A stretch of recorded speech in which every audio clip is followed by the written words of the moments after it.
What is going on, fellas? Welcome to Fat Chillin' episode 2, the equivalent of the question series, but for non-lifting related questions. So just any questions that y'all might have for me, and I will just give you my opinion on them. So just something to do when I'm tired at the end of the day. Didn't make my video earlier in the day, did my training, a little bit mentally zapped, maybe not so smart, but a video to do, because I know a couple of you guys liked the last one, so we're gonna keep on top of making these. The first one was, let's say I want to become a fitness coach. When I get my certificate as a new coach, how do I get my first 5 to 10 clients? I imagine it's much easier when you get rolling, but how can you make something... Shut up, Max! How to make something out of nothing in the first 1 to 2 years. What's your story and your suggestion? What would you change about your approach with the experience you have now? Odie! Oh my God!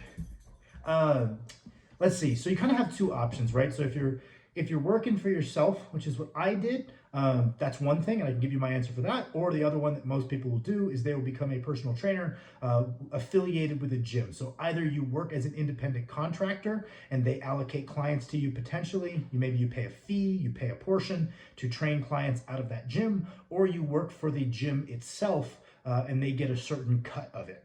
This side I'm not as familiar with. I've done this once or twice for not long periods of time because I preferred working for myself, though it is less financially stable, less lucrative, you don't get benefits, yada, yada, yada.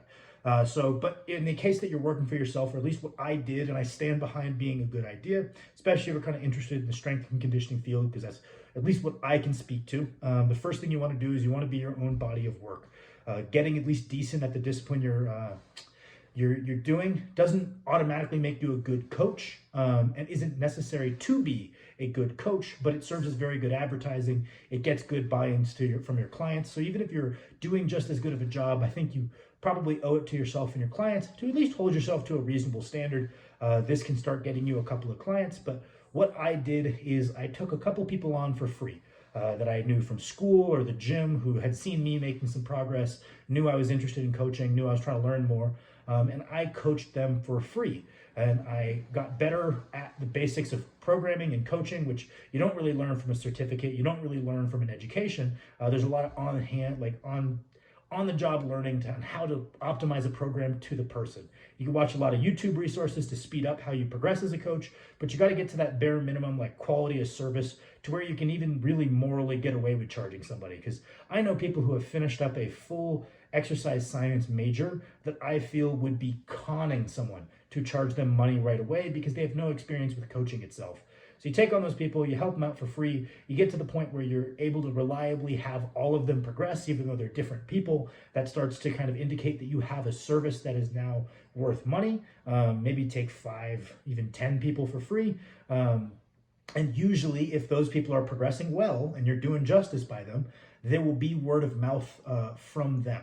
People at their gym, their friends, people at their school will see them progressing and be interested in what you're having them do. So then you can offer coaching at a very low entry price of, $10 a month, $20 a month, where really that's not what you're worth, but it's helping you gain a resume, it's helping you gain experience and quality of service, and it's growing your demand. Because again, if these people say results, then you'll get more word of mouth, or maybe people who follow them on Instagram are seeing that they're progressing.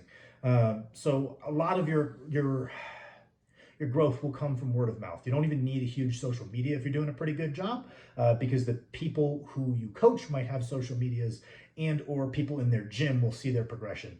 But I absolutely stand by that. I think that starting out with a couple of clients for free, getting to the point where you're doing a good job with all of them, and then moving to a low entry price per month from the people that maybe you got some demand from those people, or maybe you make a proposition to those people you were coaching for free and say, hey man, I'm really working towards this as a job. Would you be willing to pay me $20 a month? Maybe if not, maybe I have to let you go. Maybe I keep you for experience, like to gain that experience. But you start then taking either the existing clients and raising that price if they are able to pay it, or you just start taking on new clients at that rising gradual price as you gain experience. That's the way I did it. I feel very good about having done that. Didn't think about it a lot, just kind of naturally happened that way, and I'm very happy that it did. The next one is, What do you do in your day-to-day life outside of lifting? Work, other hobbies slash interests? Do you find that negatively affects your training, such as work stress? And if so, how do you personally manage it? Well, my job is coaching people nowadays. I work for myself, so that gives me a lot of flexibility. Maybe it leads to a lot more financial stress, but I think it's probably a net positive in being able to orchestrate my meal and training schedule as I see fit, even if that means I need to stay up a little bit late working a lot of the time.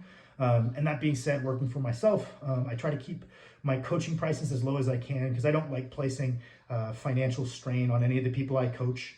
And I don't want like some of the people I work with to not be able to work with me anymore. So I try to keep my price as low as I can, and that kind of leads to having to work a lot of hours every day. So I don't really have any hobbies at this point. In the past, I've liked watching movies or TV shows with my girlfriend, which I guess isn't really a unique hobby, but it's something I do. And I enjoy playing video games when I have the time. So that's something, you know, as I get maybe more financially stable, I would like to get back into because it was just a good way to chill out. Obviously, if you can tell from the channel icon, I enjoy playing Pokemon quite a bit because it's just kind of a good way to relax at the end of the day. Yeah, I like video games a good bit, and I would like to get those back into what I do. Yeah, I don't know if that answers the question, but not much, I guess. What's the most useful piece of advice you've ever received? I don't know if I've received that super good at like life advice. And if I do, I think I was too stupid to remember it. So I'm just gonna tell you lifting advice. Someone really early on told me to like, you can't just go heavy all the time. You gotta dial back, gain some momentum, and then go heavy again. So you gotta dial the weights back. That registered with me really early and has brought me a lot of success. Knowing that making a continual push at 90% usually is outperformed by dialing back to say 60% and then moving back towards the 100. So a piece of lifting advice, because that's all I really do. It's all I really think about. And it's most of what I do. Odie, why are you so angry at me? I already fed you. Let's see, we'll do one more because Oda's angry at me and he probably wants to go out. What's your favorite food to eat purely for pleasure? Is it the burger shake? It might be the burger shake.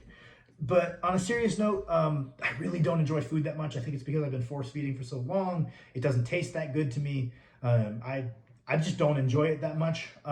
Even if I wasn't force feeding, I never really liked food that much. It never really brought me any joy per se. I've always been really jealous of the people who are like in a bad mood, they can eat and they're in a better mood. That sounds extremely useful. And I'd probably be having more success with this bulk. But let's see. I like country fried steak and eggs, comes to mind. And back in Tacoma, there was a place that sold sushi burritos. That was phenomenal. Also sushi and I got another good one, Stroop waffles. I love Stroop waffles. But that would be my list, I guess. And then I guess we'll do one more. Opinion on mental hypertrophy, training your mind with critical thinking and reading difficult literature, plus creative expression for maximum anabolism.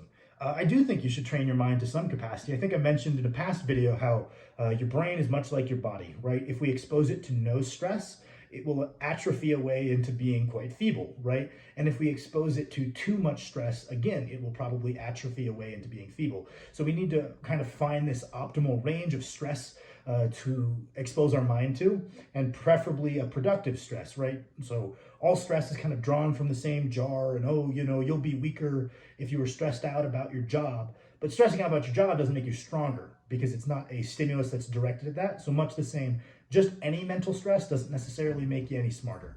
So I think finding things that are specific to what you want to be good at, if you want to be good at math, the preferable stressor that you're exposing in graded amounts to your mind is going to be math to some degree.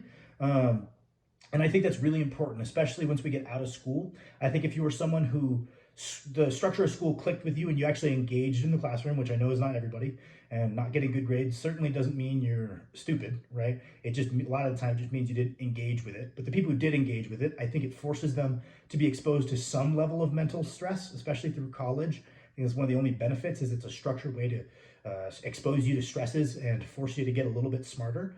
I don't think it's the knowledge that's imparted on you that's always the most useful thing. It's the 4 years of graded kind of difficult thinking.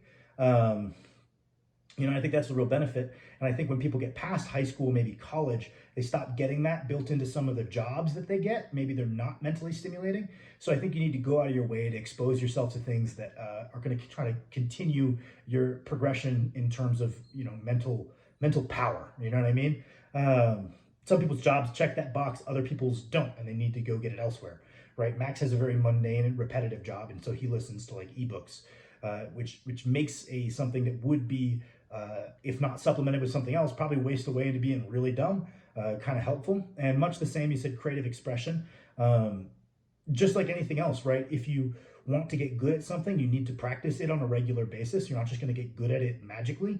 It's repetitive exposure to that thing that is quite helpful. And if that was something that you are interested in, again, just finding creative outlets does make you more creative, right? It's not just something for creative people. And that's probably something I need to figure out what the hell to do. Maybe these videos are checking that box a little bit, but I'm the least creative man on planet Earth. So maybe I'll have to figure that one out and report back to you. So thank you guys for watching. I think these are kind of interesting.